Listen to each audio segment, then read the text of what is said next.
Anda kan tahu saya dari dulu jadi bupati di Purwakarta kan, berbagai hal saya hadapin, berbagai tuduhan, sangkaan, nyinyir, kebencian, kan nggak ada problem. Tetapi kan akhirnya orang merasakan hari ini. Jadi ya kalau jadi pemimpin tuh harus seteguh batu karang. Kalau ada pertama saya tengok ya, saya tadinya janjinya hari Senin ya, tetapi karena hari Senin saya padat banget kegiatannya dari pagi sampai malam. Dan besok juga saya padat banget. Saya hari ini saja deh saya tengok dan saya lihat anak-anak tuh, anak-anak saya lihat lagi latihan baris berbaris. Saya lihat tuh, lihat suaranya gembira banget. Makan, saya mengecek makanannya hari ini dipastikan gizinya cukup dan saya mengecek bagaimana kondisi hari ini mereka ya. Pak, bagaimana dengan mulai bermunculnya kontroversi tentang ini, Pak? Setiap perbuatan yang bertujuan demi kebaikan dan kebangsaan, nasionalisme di Indonesia itu sudah terbiasa.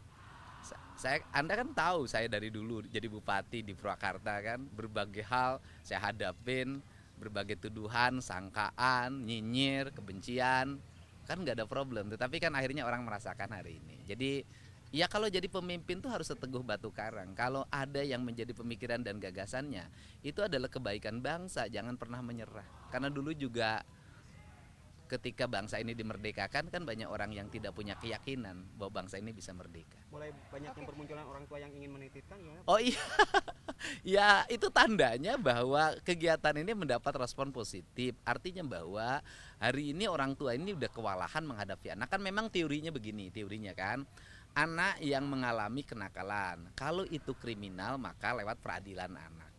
Kemudian nanti lewat pembinaan, taruhlah misalnya lembaga tempat penitipan anak lah, kita nggak nyebutnya LP ya, lembaga tempat penitipan anak untuk dilakukan pembinaan. Itu kan yang berproses kriminal berdasarkan peradilan. Tetapi kan banyak yang tidak berproses kriminal, tetapi nakalnya nggak pernah berhenti. Nah, akhirnya mereka harus balik ke orang tuanya. Pertanyaannya adalah ketika orang tuanya sudah tidak punya kesanggupan, nggak sanggup ngadepin anaknya bolos terus, nggak sanggup anaknya main game terus, nggak sanggup anaknya motor-motoran terus, nggak sanggup anaknya minum ciu terus, kan kayak minum ciu, minum eksimer kan nggak bisa dipidana anak-anaknya kan itu. Nah ini kan harus ada orang yang menangani ya, saya termasuk dan Pak Bupati Purwakarta dan bupati-bupati lain, wali kota seluruh Jawa Barat hari ini sudah mempersiapkan sanggup menangani dengan bekerja sama dengan TNI. Nah, bicara persoalan TNI itu kan mendidik anak-anak itu bukan baru. Paskibraka itu dididik oleh TNI. Paskibraka loh. Nah, kemudian ada SMA namanya SMA Taruna Nusantara yang melahirkan orang-orang hebat. Ternyata di dalamnya kurikulum pendidikannya TNI dan TNI mengajar di dalamnya. Jadi bukan masalah baru, tetapi yang tidak boleh kan diajarin teknik perang. Diajarin gini, pelajaran PBB itu kan pelajaran di sekolah. Dan yang bagus PBB-nya ya TNI dong. Kemudian pendidikan jam 8 tidur, itu kan pendidikan yang ideal. Bangun jam 4, bangun jam 5, terus mandi, bereskan ruang kamar mandinya, bereskan ruang tidurnya, terus sholat subuh, terus salapan, terus olahraga. Apa sih problemnya?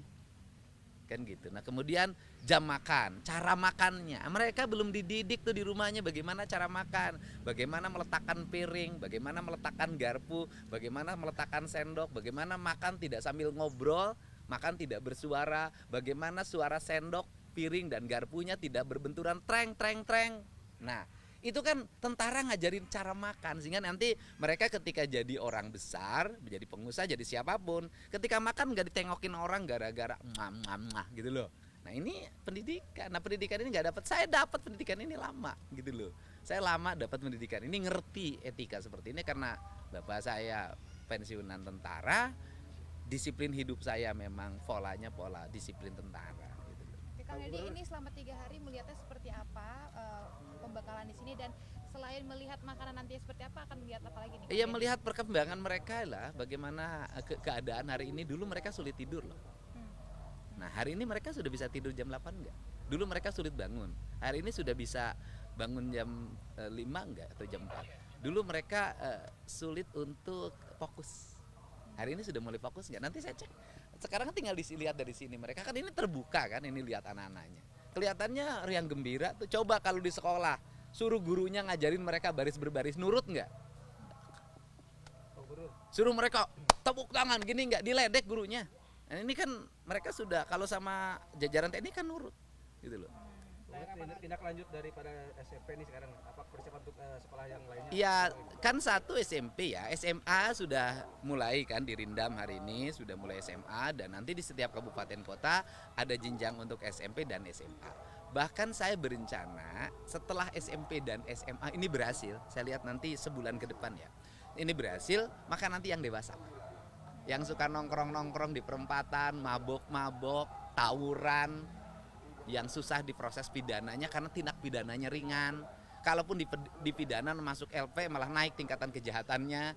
Nah itu nanti akan saya siapin konsepnya penanganannya. Jadi nanti bukan kenakalan remaja aja yang saya tangani, saya akan menangani juga kenakalan orang dewasa. Nah Bupati kalau nakal saya kirim ke sini. Berarti Yang jalan kan di Bandung, di Rindam sudah jalan. Nah kemudian di Kota Bekasi persiapan hari Senin jalan. Sumedang itu persiapan hari Kamis jalan, kemana sudah telepon. Kabupaten Bandung Barat, Cianjur sudah siap, udah telepon bupatinya. Hampir semua kabupaten kota kayaknya sudah siap. Subang dengan Lanud Kalijati kerjasamanya karena di Barak TNI itu sangat relatif baik ya, Angkatan Udara. Nah jadi ini sudah berbagai tempat. Nah yang paling utama begini deh, ada yang disebut dengan efek kejut. Nah isu anak-anak yang nakal dibawa ke Barak TNI itu memberikan efek kejut pada anak-anak yang biasa nakal, yang belum dijaring. Coba lihat tempat nongkrong udah bersih sekarang. Anak-anak yang biasa bolos sekolah sudah nggak ada. Di Indonesia ini satu orang Indonesia itu belum sampai kesadaran takut. Nah sekarang tuh sudah ada rasa takut, akhirnya yang bolos nggak jadi. Saya dapat WA ya, yang bukan orang Jawa Barat, orang Jawa Timur. Dia cerita begini bahwa anaknya itu biasanya susah banget bangun, susah banget berangkat sekolah.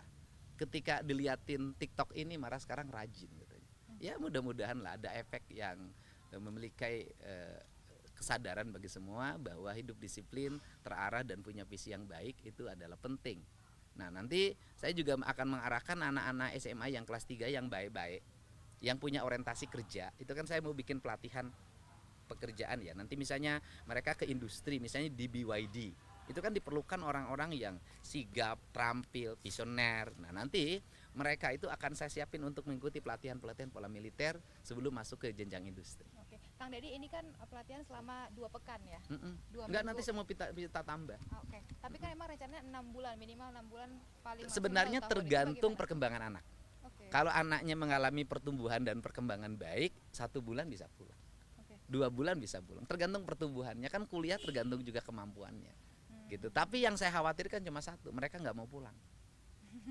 Betah, makannya enak, katanya hidupnya teratur, kan gitu. Ada loh. review seperti itu dari peserta didik Kang Lihat Dedi? aja kemungkinan begitu terjadi. Kayak gini deh, kita ini ngalamin.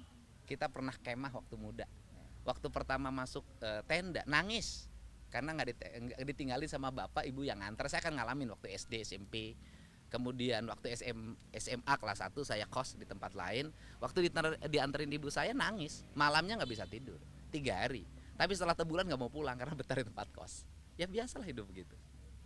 Siap, Kang.